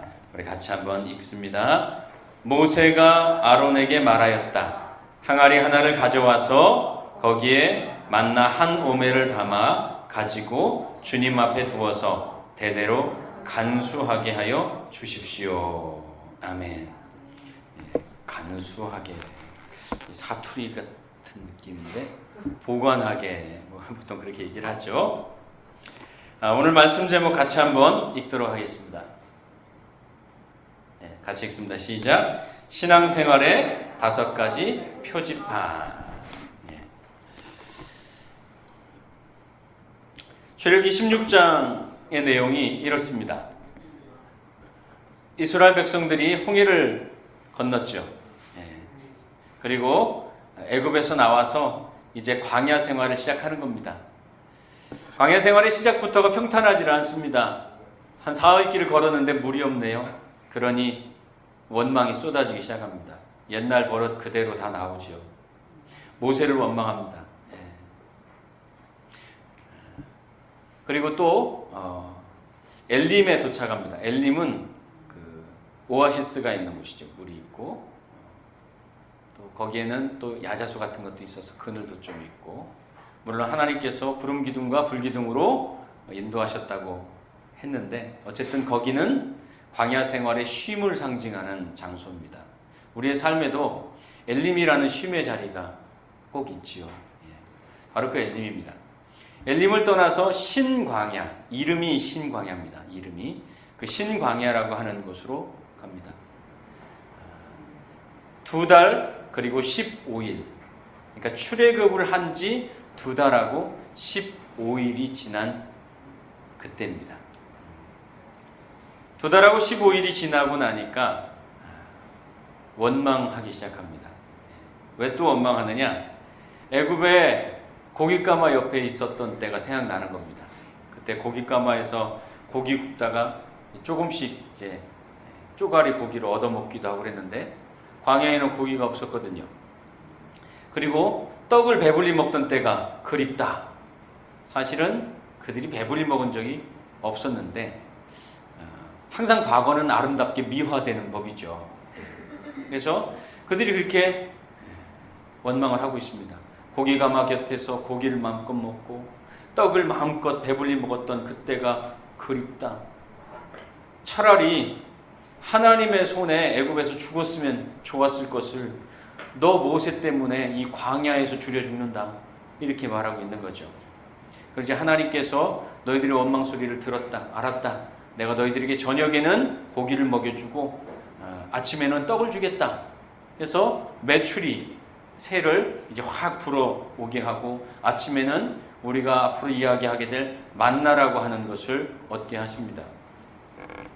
그것이 사실이냐 거짓말이냐 과학적으로 가능하냐 불가능하냐 뭐 여러 가지 말이 있을 수 있지만 사실 이 세상을 살아가는 모든 것이 다 기적입니다. 안 그렇나요? 다 기적입니다. 주위를 둘러보면 모든 것이 당연하지만 당연한 것은 아무것도 없습니다. 아주 작은 이만한 씨앗 하나에서 어마어마하게 큰 나무가 나오고요. 그 나무에서 많은 열매가 맺히고 광야에 아무것도 없는데 거기서 어떻게 만나가 나와요? 아이고 이 씨앗 안에 아무것도 없는데 거기서 어떻게 열매가 나오나요? 똑같은 거죠. 다만 우리가 그동안 익숙하지 않았던 방식으로 하나님이 일하셨을 뿐이에요. 하나님께서 양식을 주십니다. 그런데 그 양식을 광야에서는 규칙이 있어요. 먹을 만큼만 거둬야 됩니다. 욕심대로 하지 말라 이거죠. 그리고 장막 안에 있는 가족들의 숫자대로 이렇게 거두라고 얘기를 합니다. 그래서 많이 걷건 적게 걷건 놀라운 것은 부족하지 않았다. 그리고 그 다음 날까지 남겨두지 말아라. 매일매일의 양식은 매일매일 소비해라. 즉 일용할 양식을 얘기하는 거죠. 이 출애굽기 안에 나와 있는 이 놀라운 기적은 훗날 신약 성경에 나온 예수님의 오병이의 기적과도 맞닿아 있습니다. 그 의미가 같이 연결되어 있는 거예요. 이스라엘 백성들이 광야에는 아무것도 없고 또 미래가 불투명하니까 인간에게 있어서 가장 두려운 것은 불투명함입니다. 미래가 보장되어 있지 않다 이 말이에요. 그래서 인간 존재의 가장 중요한 실존이라고 하는 것을 불안이라고 합니다. 심리학은 불안으로 봅니다. 불안하지요. 그래서 일부 몇 사람들이 욕심으로 더 거뒀습니다. 그리고 그거를 장막에다 이렇게 쟁여놨어요. 저축해놨다 이 말이죠. 근데 그 다음날 벌레가 나고 썩기 시작하는 거예요. 그러니까 모세가 화를 냈습니다. 그렇게 하지 말라고 그랬지 않느냐. 하나님이 매일매일 너희들을 책임진다고 하지 않았느냐 하면서 욕심으로 하지 말아라. 그렇게 얘기하죠. 그리고 일주일이 지나고 안식일이 됩니다. 휴일이 되었다 이 말이죠. 근데 그날은 조금 규칙이 다릅니다. 지금 먹을 것과 그리고 그 다음날 먹을 것까지 다 같이 거두어라. 그런데 그 다음날 거를 남겨두면 썩었잖아요. 근데 안 썩는 거예요. 일곱째 날 안식일에는 밖에 나가서 뭔가를 얻을 수 없기 때문에 더 많이 거두고 준비해 놓으라 이 말이에요. 만나를 그 다음에 만나를 이제 한 오매를 이제 채워가지고 후손들에게 보여줄 수 있도록 광야 시절이 영원히 계속되는 것이 아니니까 보여줄 수 있도록 항아리에 담아서 법궤에다가 이렇게 보관하라 이렇게 얘기를 하는 거죠. 자, 그것이 이 16장의 이야기입니다. 자, 저는 이 이야기 가운데 5가지의 신앙의 표지판을 좀 보았으면 좋겠다. 첫 번째, 두 번째, 세 번째, 네 번째, 5번째 다 나왔습니다. 첫째는 일용할 양식입니다. 하나님께서 광야의 생활에 그들에게 주신 양식은 일용할 양식입니다. 일용할 양식은 여러분이 익숙하게 잘 아는 거죠. 우리에게 일용할 양식을 주옵시고 그렇게 기도하지 않습니까? 일용한다는 것은 하루 먹을 양식입니다. 여러분 2달 15일이 지났습니다. 출애굽하고 설레임과 기쁨의 시간이 지나갔습니다. 10가지 재앙이 올 때 그들은 어떻게 보면 박수를 쳤을지도 모르겠습니다. 홍해가 쩍 갈라졌을 때 그들은 환희했을지도 모릅니다. 와, 엄청난 일이다. 가슴 벅찼을 겁니다. 그 홍해를 건너가고 애국 군대가 모두 몰살했을 때 아마 찬양했을 겁니다. 실제로 모세가 찬양을 했죠. 그런데 2달 15일이 지나고 그냥 터벅터벅 걸어가야 되는 광야의 시간입니다. 무엇이 찾아옵니까? 무료함의 시간이 찾아오기 시작합니다. 모든 인생의 숙제가 무엇이냐? 이 무료함입니다. 살다 보면 무엇이 두려우냐? 살다 보면 무엇이 가장 힘드냐? 무료함이 찾아올 때, 권태가 찾아올 때, 그게 참 두려운 시간입니다. 우리가 일을 할 때도 그렇고 살 때도 그렇고 가장 견디기 어려운 시간이 이 무료함의 시간입니다. 목회를 할 때도 마찬가지입니다. 모두 다 하는 얘기가 3년 차가 되면 정말 힘들다 그렇게 얘기합니다. 왜냐하면 그때쯤 우리가 뭐라고 합니까? 그때쯤이 되면 삶의 무료함, 지침 그 시간이 찾아오기 때문에 그래요. 참 희한하죠? 아예 하나님 손에 죽었으면 좋겠다라는 말 합니다. 왠지 하나님 앞에 목숨도 내놓고 또 신앙 고백하는 것처럼 그런 신앙의 말처럼 들리지만 사실은 아니에요. 위장된 믿음일 뿐입니다. 그것은 불신입니다, 사실은. 하나님 없이 살던 과거가 그리울 때 쓰는 말이 그 말입니다. 아, 죽었으면 좋겠다. 내 마음대로 할 수 있었던 과거를 원할 때 쓰는 말입니다.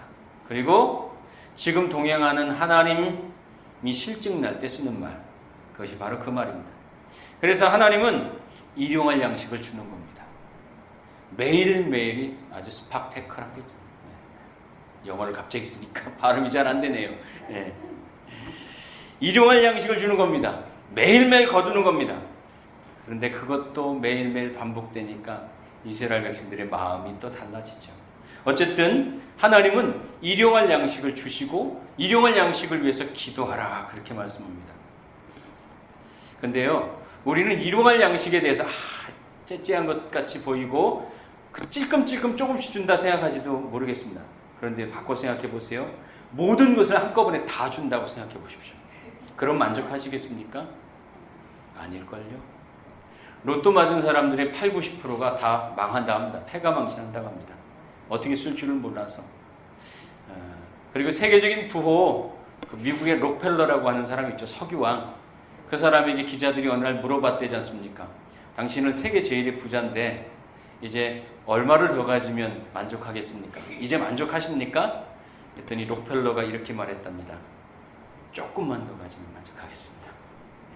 그 세계적인 부자도 조금만 더. 근데 그 조금만 더는 영원히 채워지지 않는 겁니다. 인간은 다 주어도 만족하지 못하는 인생이죠. 삶이에요. 그런 존재입니다.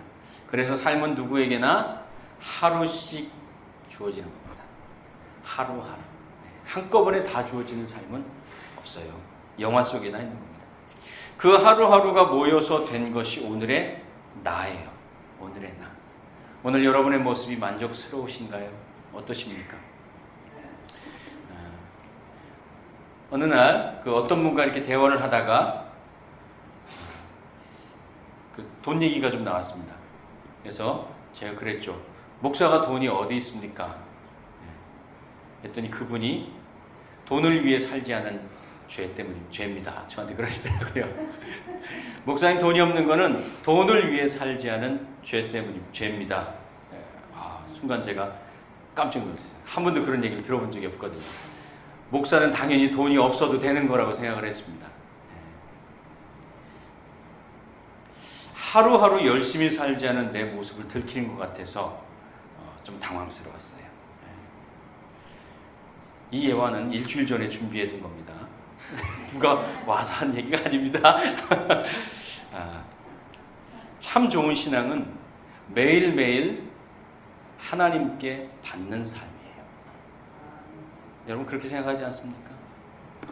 일용할 양식과 일용할 배고픔은 매일 주시는 하나님의 은혜를 기억하는 방식입니다. 그래서 하나님은 광야에서 일용할 양식을 고집하셨습니다. 오늘 여러분의 삶에도 하나님은 그렇게 찾아오시고 채우시죠. 두 번째, 원망이라는 주제입니다. 원망. 우리 다 원망하고 살죠. 이스라엘 백성이 원망했습니다. 그 원망을 하나님이 듣고 저녁에는 메추리, 아침에는 만나를 주십니다. 그런데 이 원망은요, 두 가지로 크게 나눌 수 있는 것 같아요. 제 분류입니다. 살기 위한 원망이 있습니다. 그리고 또 하나는 죽이기 위한 원망도 있습니다. 살기 위한 원망은 그 출발이 욕심이 아닙니다. 필요가 그 출발입니다. 그것이 필요한데 없는 거예요. 없으니까 부재하니까 궁핍하니까 탄식이 나오는 거예요. 그게 원망이에요. 필요해서 출발합니다. 그리고 그 마지막은 간구가 됩니다. 이것을 해결해 주시면 좋겠습니다. 이게 살기 위한 원망이에요. 근데 죽이기 위한 원망도 있습니다. 욕심과 혹은 나태에서 출발하는 것이 죽이기 위한 원망입니다. 즉 탐욕을 채우기 위해서 아니면 내 편리를 위해서 하는 원망입니다. 그것은 쉽게 얘기하면 비난으로 나타납니다. 비난. 그래서 가끔 우리의 원망이 응답될 때가 있습니다. 왜냐? 살기 위한 원망일 때가 있거든요. 그러면은 우리는 하나님 앞에 그렇게 울부짖어서 원망했더니 울부짖었더니 하나님이 응답해 주셨다라고 감사하죠. 하지만 어떤 원망이든 그것은 좋은 삶은 아닙니다. 우린 그것을 알아야 돼요. 원망이라고 하는 것은 왜 좋은 삶이 아니냐? 브레이크가 없어요. 한번 원망이 시작되면요, 이놈이 그냥 끝도 없이 가려고 합니다. 원망은 죄에게 담력을 줍니다. 그래서 좋은 삶은 아닙니다. 심지어 될 대로 되라까지 몰고 갑니다. 그러면 생명을 끊기까지도 하죠. 원망의 뿌리, 이스라엘 백성의 원망의 뿌리는 어디에 있습니까? 애굽에 있습니다. 여러분, 이스라엘 백성이 원망하는 그 모든 이야기의 기준은 애굽입니다. 애굽에서 고기 먹을 때, 애굽에서 떡 먹을 때, 애굽에서 살 때, 다 애굽입니다. 그러니까 애굽에 묶여 있는 삶입니다. 감사의 뿌리는 어디에 있느냐? 그 애굽에서 구원한 하나님께 다 있어요. 이게 감사의 뿌리입니다. 어제까지도 원망했던 우리의 삶입니다. 저도 원망합니다. 삶이 고단해서 생활이 힘들어서 저도 원망합니다. 그러나 다시 일용할 양식을 대할 때마다 하나님의 은혜로 여기까지 왔지라고 돌아보게 됩니다. 오늘 아침에 일찍 오셔서 그 점심을 준비해 주시고 또 교회 이제 우리 그 뭐 설거지나 이렇게 좀 주방 쪽들을 이렇게 도와주시는 분들이 있습니다. 어떤 분은 또 오셔서 또 그 빗자루질도 하고 그러시더라고요. 고맙게 생각합니다. 근데 그분들께 이제 옛날 얘기들이 이렇게 나왔어요. 그래서 이런저런 얘기하다가 제가 첫 번째 개척했던 이야기를 잠깐 하게 되었습니다. 겨울만 되면 첫 번째 개척했던 곳은 상가 3층이었습니다. 그 상가 3층은 너무 추워서 화레이라고 하는 기름 난로를 떼면은 위는 뜨거운데 발은 막 시려워가지고 동동동동 굴러야 되는 그런 곳이었어요. 지하가 아니어서 그나마 감사했습니다. 그래서 이 벽지에다가 그 스티로폼처럼 생긴 거를 다 발라가지고 단열도 하고 커튼도 치고 그리고 그 화레이는 피우면은 그 석유 냄새가 나고 불을 태우니까 예배 시간만 되면 사람들이 다 졸아요. 산소를 태우니까. 그리고 꼭 토요일만 되면 또 한파가 와요. 그래가지고 수도가 얼어요. 그래서 부엌 수도가 얼고 화장실 수도가 얼어요. 그러면 새벽 1시, 2시에 나가가지고 그 언 곳에 난로를 켜고 드라이를 해가지고 한 2-3시간을 씨름을 하면 똑똑똑똑 물이 떨어지다가 파박파박 하면서 물이 나오기 시작합니다. 그렇게 들어가서 주의를 준비하고 그리고 기름이 떨어지면 20리터 그 통 있지 않습니까? 그거를 주유소 가서 받아가지고 또 들고 와서 3층까지 끌고 올라가서 기름 넣고 그랬었습니다. 그런데 지금은 수도 얼 걱정 없어요. 기름 걱정 없어요. 단추 하나 누르면 뜨거운 바람 나오죠. 찬바람 나오죠. 참 감사하다. 그런데도 어제까지 불평했어요. 하나님은 일용할 양식을 통해서 지금까지 여기 이 자리에 온 것이 은혜였다는 것을 우리에게 늘 돌아보게 하십니다. 원망은 나를 가장 불행한 구덩이에 빠뜨려 놓고 위를 바라보는 삶의 방식입니다. 감사는 무엇이냐? 그 구덩이를 나와서 지나온 모든 위험한 길을 돌아보는 겁니다. 아, 저렇게 위험한 길들을 내가 다 지나왔구나. 참 감사하다. 그것이 감사입니다. 이스라엘은 애굽에서 빠져 있습니다. 애굽에 빠져서 여전히 원망하고 있습니다. 홍해를 거쳐 이 자리에 온 것을 돌아보며 감사하는 삶을 살아야 하는데 그러지 못한 거죠. 우리는 어떤가요? 여러분은 어떻습니까?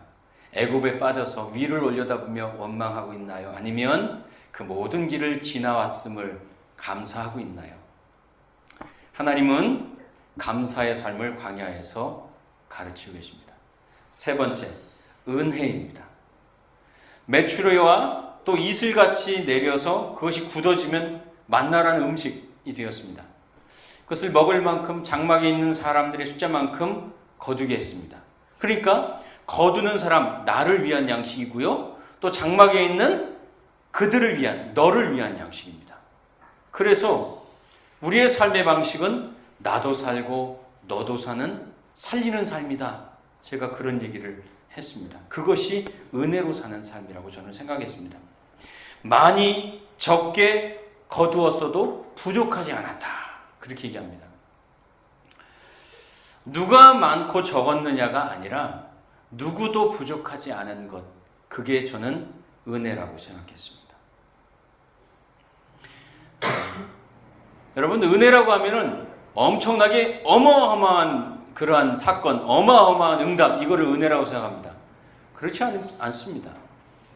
저는 이곳에 어느 한 사람이 로또 20억에 당첨되었다는 간증을 듣는 것보다 모두가 2019년 12월 31일 그날 하루하루 살았음을, 그리고 지금까지 이 자리에 있음을, 지켜주심을 감사할 수 있으면 저는 그것이 은혜라고 생각합니다. 그것이 부족함이 없었던 거죠. 저의 삶에 하나님의 은혜에 대한 욕심은 어마어마한 부자가 되는 것이나 로또에 당첨되는 것이나 그런 것이라기보단 그냥 부족함이 없었다. 어느 정도 내가 살기에, 또한 다른 사람, 너를 살게 해주기에 부족함이 없는 정도. 나만 위해서 사는 것도 좀 박하고, 내가 살았으니까 내가 너를 살 수 있도록 도와줄 수 있을 정도면 좋겠다. 그래서 은혜 더하는 교회는 나도 살고 너도 사는 살리는 삶을 소망하고, 좋은 친구로 그 자리에 있어주는 삶을 살아가고, 그것을 신약 성경은 자족하는 은혜다. 사도 바울이 그렇게 얘기하죠. 저의 형제들은 참 좋습니다. 저희 부모님도 좋은 분들이고, 근데 저희 형제들은 참 좋은데 제가 장남입니다. 그러다 보니까 형제들에게 좀 좋은 역할을 하며 살고 싶은 그런 마음이 있습니다. 하지만 목사로 살다 보니까, 또 돈 버는 기술이 없다 보니까 때로는 그런 것이 아쉬울 때가 꽤 있습니다. 그래서 마음속에 늘 그늘이 좀 있어요. 형제들이 저에게 최 목사 건강 늘 챙겨, 최 목사는 우리 집안의 기둥이야, 최 목사가 목사님이라서 얼마나 좋은지 모르겠어, 고마운지 몰라, 그렇게 얘기를 해줍니다. 그러면 저는 이렇게 답장을 보냅니다. 나도 사람 노릇하며 살면 좋은데 그게 제 마음에 빚진 마음이에요, 사실은. 그러면 형제들이 이렇게 보내주대요. 있는 것이, 그냥 그 자리에 있어주는 것이 힘이고 든든함이고 고마움이야. 여러분, 큰 교회 힘 있는 목사가 옛날엔 되고 싶었죠. 그러나 이제는 그렇지 않습니다. 그냥 나도 살고 너도 살 만큼 부족하지 않게 살 수 있으면 참 좋겠다. 여전히 그 은혜를 구하면서 삽니다. 여러분은 어떤 은혜를 구하면서 삽니까? 항상 로또를 구하면서 사십니까? 아니면 또 다른 어떤 것을 구하면서 사십니까? 저는 오늘 하나님께서 내려주신 그 메추리와 이슬 같은 그 양식을 매일매일 거뒀던 그들, 그러면서 많이도 적게도, 그리고 하루하루를 살아갔던 그 양식, 그럼에도 부족하지 않았던 그 은혜가 여러분과 저에게 있기를 바랍니다. 그것을 소망하며 살 수 있기를 바랍니다. 그러면 충분합니다. 네 번째, 안식일입니다. 그날은 유일하게 이틀치 양식을 거둘 수 있는 날입니다. 그리고 장막 안에 있는 사람들 것까지 거둡니다. 다른 날은 아침이 되면 양식이 다 썩었습니다. 벌레가 나서 꾸물꾸물 움직입니다. 그런 생각이 들었습니다. 우리의 노력이고 우리의 삶이 그런 것이다. 이틀 거 3일 거 다 챙겨놓고 쟁여놓지만 결국에는 다 썩어버리는 거죠. 어쩌면 이 세상에 있는 모든 것이 다 유한하고 썩어 없어지는 것은 인간이 노력하면서 만들어 놓는 것들이기 때문이 아닐까, 그런 생각이 들었어요. 어떤 노력도 사라지죠. 그러나 안식일은 좀 달랐습니다. 안식일이 되면 내 것도 있고 네 것도 있는 날이 되는 겁니다.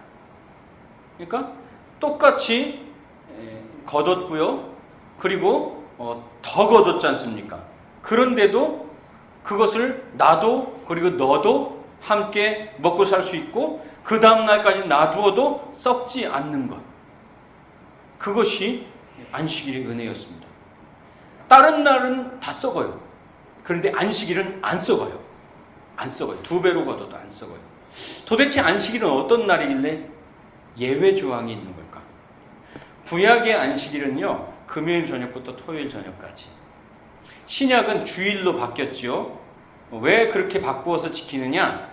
참다운 안식은 예수님이 십자가에 죽어주셔서 우리의 죄의 짐을 해결하시고 우리가 참다운 자유와 쉼을 얻을 수 있는 구원을 주셨기 때문에 주일을 우리가 새로운 안식일로 지키는 겁니다. 그 안식일의 정신이 그것에 맞다고 믿기 때문에. 예수님께서는 안식일을 뭐라고 가르치셨느냐? 마가복음 2장 27절에 보면 안식일이 사람을 위해 있는 것이지 사람이 안식을 위해 있는 것이 아니다. 그렇게 말씀하셨습니다. 즉 하나님 안에서 사람이 행복하고 쉼을 얻고 함께 살 수 있는 날이 안식일이라는 겁니다. 근데 이스라엘 백성들은 그것을 율법으로 지키고 규칙으로 지키면서 안식일이라고 하는 그 날이 어떻게 보면 삶을 딱 열쇠로 채워놓은 것 같은 그런 족쇄가 되어버립니다. 근데 안식일은 그런 날이 아니라는 거죠. 안식일은 최소한 그날 하루만큼은 먹고 사는 것에 자유하는 날. 물질이 많고 적음으로 살던 우리가 하나님이 주신 것으로 산다는 것을 확인하는 날. 하나님이 주인이라는 것을 복귀해보는 날. 여러분, 우리가 그렇게 소중히 여기는 모든 것들이 있잖아요. 그것이 저 지구 위로 올라가면은요 다 소용없어요. 우리가 아무런 가치 없이 아니면은 의식 없이 사용하고 있는 숨 한 모금만 필요해요. 그렇지 않습니까? 쉬는 것만으로도 하나님의 계명과 율법을 지킨 것이 되는 날, 그날이 안식일이에요. 안식일, 그날은 쉬면 하나님의 계명과 율법을 지켰대요. 세상에 이것보다 더 쉬운 게 어디 있어요? 그날은 하나님 안에서 다시 살라는 거예요. 쉼을 얻으라는 거예요. 근데 현대를 사는 우리들은 그 쉼이 어색해요. 그냥 뭐든지 해야지 돼요. 어떤 분들을 보면은요, 좀 쉬라고 하면은 못 쉬세요. 그냥 뭐든지 해야 돼요. 뭐든지. 병입니다. 쉼이 어색한 거죠. 너무 쉽기 때문에 은혜로 받아들이지를 못하는 겁니다. 구원도 비슷한 것 같아요. 예수 믿으면 구원받고 하나님 자녀로 천국 갑니다 하면은 아이고 너무 쉬워요. 어떻게 그게 가능해요? 하고선 거절하는 분들이 있습니다. 쉬워서 안 믿어요. 여러분, 안식일은 신앙의 태도를 알게 해주는 겁니다. 그 쉬운 것도 받아들이질 못합니다. 어떨 때? 순종으로 받아들이지 못할 때. 왜 쉬지 못하느냐? 다른 걸 해야 되거든요. 그걸 하지 않으면 안 된다고 우리는 느끼기 때문에 그래요. 그런데 하나님 말씀에 순종하는 거예요. 수고하고 무거운 짐 졌으니 이제 쉬어라. 쉬는 거죠. 그게 바로 주일입니다. 칭찬받는 신앙. 순종할 수 없어서 쉬지 못하고 칭찬이 없고 안식이 없는 신앙. 안식일은 우리에게 그것을 돌아보라고 말합니다. 하나님께서 가르쳐 주신 가장 중요한 원포인트, 안식일을 통해 가르쳐 주고자 하는 것은 순종입니다. 순종, 사실은. 우리 삶에서 제일 쉬운 게 뭐냐? 쉬는 겁니다. 근데 그걸 못해요, 우리는. 그 말은 뭐냐? 순종이 안 된다는 거죠. 나는 하나님 앞에 순종하지 못하고 살고 있다. 그 순종은 쉬는 것부터 배우라는 겁니다. 주일 저녁은 제가 그런 생각이 들었습니다. 우리 아이들과 함께 시간을 좀 보내줘야 되겠다. 몇 번 했다가 또 실패하고 막 그랬지만 또 다시 같이 밥이라도 먹어야 되겠다. 그런 생각을 했습니다. 여러분의 삶에 안식일의 정신을 따라 쉬는 것을 배우고 그리고 순종하며 살 수 있는 여러분 다 되시길 바랍니다. 마지막 5번째, 만나입니다. 여러분, 이 만나를 구약 성경에서 부르는 방식이 몇 번 바뀝니다. 오늘 본문의 첫째는요, 꿀 섞은 과자. 그리고 두 번째는 기름 섞인 과자로 불립니다. 그리고 세 번째는 박한 음식, 이렇게 불립니다. 그러니까 이스라엘 백성이 똑같은 만나를 먹으면서 처음에는 우와, 끝내줘요. 우와, 이렇게 고소해. 꿀 섞은 과자 같아요 라고 했는데 조금 지나니까 등급이 떨어져요. A뿔에서 그냥 A 마이너? 제가 소고기를 많이 못 먹어가지고 등급이 떨어져요. 그래서 기름 섞은 과자가 돼요. 그러다가 못 먹겠어. 박한 음식이 돼요. 왜 그렇게 됩니까? 내 마음과 형편에 따라서 표현이 달라지고 있는 겁니다. 하나님의 은혜는 늘 똑같았습니다. 그것이 하나님의 은혜를 대하는 여러분과 저의 모습인 거죠. 하나님은 왜 만나를 주셨을까요? 첫 번째, 광야에서 먹고 살라고. 농사 못 짓잖아요. 그러니까 먹고 살라고 주셨습니다. 두 번째, 그 만나를 항아리에다가 이렇게 좀 담으래요. 그 항아리는 큰 게 아니고 2리터짜리 항아리입니다. 한 오멜이 2리터입니다. 그 항아리에다가 만나를 담아서 이제 법궤에다 보관하는 겁니다. 왜? 후손들을 위한 믿음의 증거입니다. 자, 요 만나를 봐라 하면서 이렇게 항아리를 열어서 보여주는 거예요. 하나님이 일용할 양식으로 우리에게 먹여주셨다. 그 태도와 신앙을 후손들에게 전해주는 겁니다. 여러분, 그게 진짜 신앙입니다. 자녀를 잘 키우고 싶은데 어떻게 하면 좋은 인성교육을 시킬 수 있을까요? 라고 어떤 분이 질문을 했습니다. 그러자 그 질문을 받은 분이 이렇게 대답을 하는 걸 들었습니다. 야, 진짜 지혜로운 사람이다. 저 그렇게 생각했습니다. 인성교육이라는 것은 없대요. 그런 것은 없대요. 아이들의 특성은 뭐냐? 따라하기래요. 따라하기. 당신이 행복하면 아이도 행복하고, 당신이 당당하고 만족하면 아이도 그렇게 잘할 것이고, 당신이 기죽고 짜증스럽고 불행하면 아이도 그렇게 잘하는 거라는 거예요. 인성교육이라고 해가지고 어떤 프로그램을 갖다 집어넣어가지고 애를 좋은 인성으로 키우는 그런 건 없대요. 그냥 따라하는 거예요. 후대에 이어지는 신앙은 아주 특별한 경험이 아닙니다. 그냥 하루하루 살았던 내 삶이 그냥 후대에 전해지는 겁니다. 그것을 항아리에다 담아서 법궤에다 보관하는 이유가 뭡니까? 매일매일 일용할 양식을 주신 그 하나님의 만나, 양식을 받아서 매일매일 하나님 앞에 순종하며 살았던 그 삶이 전해져야 된다, 이 말이에요. 그게 만나입니다.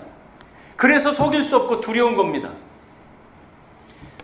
강대상에서 한번 잘하는 것이 좋은 신앙을 전해줄 수 있는 방법이라고 하면 자신 있을 것 같아요. 그런데 그게 아니에요. 그냥 하루하루의 삶이 전해지는 거예요. 그것이 저의 부담이고 저의 부끄러움이에요. 세 번째, 만나는 언제까지 내리느냐? 가나안 약속의 땅 접경지까지 가면 만나가 그치게 됩니다. 거기까지 주십니다. 하나님의 인도는 약속을 따라 이어진다는 겁니다.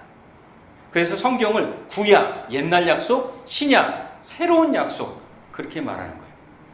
우리는 살아가면서 우리의 현실과 상황과 내 생각으로 모든 것을 판단하고 결정하며 삽니다. 아니라는 거예요. 그거 말고 약속을 따라 살으라는 거예요. 내가 너와 함께 하겠다 하는 약속, 하나님이 지켜주시겠다는 약속, 하나님의 말씀의 약속을 따라서 살아가라는 거죠. 큰 차이가 납니다. 내 삶의 자리를 보면 어제까지 원망했던 내 모습입니다. 그러나 하나님이 함께 하시겠다고 하셨지라는 약속을 보면 여기까지 온 것이 감사이죠. 그 만나를 담는 그릇이 2리터짜리 한 오멜. 어쩌면 우리는 그 2리터짜리 한 오멜 항아리 하나가 없어서 매일매일의 삶을 살지 못하는 건지도 모르겠어요. 그 2리터짜리 항아리 하나를 갖지 못해서 만나를 담지 못하는, 그래서 불신앙과 불행으로 사는 거예요. 예수님은 말합니다. 나는 생명의 떡이다. 나는 생명의 만나다. 하늘에서 내려온 떡이다. 그 예수를 담는 한 오멜. 왜 우리는 예수님을 믿고 따르지 못하느냐? 그 2리터짜리 그 믿음 하나가 없는 거죠. 여러분, 한 오멜을 준비하며 살아갈 수 있길 바랍니다. 그것이 예배 습관일 수도 있고, 기도의 자리일 수도 있고, 순종의 마음일 수도 있고, 믿음의 생각일 수도 있겠죠. 여러분에게 이 한 오멜이 있다면 복된 나라가 되고, 복된 가정이 되고, 복된 교회가 될 줄로 믿습니다. 오늘 말씀의 결론입니다. 일용할 배고픔을 통해서 일용할 양식의 은혜와 감사를 늘 돌이켜보며 사는 여러분과 제가 되길 바랍니다. 두 번째, 원망의 구렁텅이에서 이제는 감사의 자리로 올라가시길 바랍니다. 세 번째, 나도 살고 너도 사는 은혜로 부족함이 없는 삶을, 주의 은혜를 구하며 살기를 바랍니다. 네 번째, 안식일을 통해 순종하는 삶을 배울 수 있길 바랍니다. 주님은 쉬는 것부터 배워라, 그렇게 말하죠. 다섯 번째, 만나 한 오멜을 담을 수 있는 그릇, 만나 한 오멜을 남겨두는 삶. 맨날 내가 생각하는 성공의 방식이 아니라 하나님이 원하시는 삶의 방식, 일용할 양식으로 부족함이 없는 감사하는 삶으로 저와 여러분 살아갈 수 있길 바랍니다. 기도하겠습니다.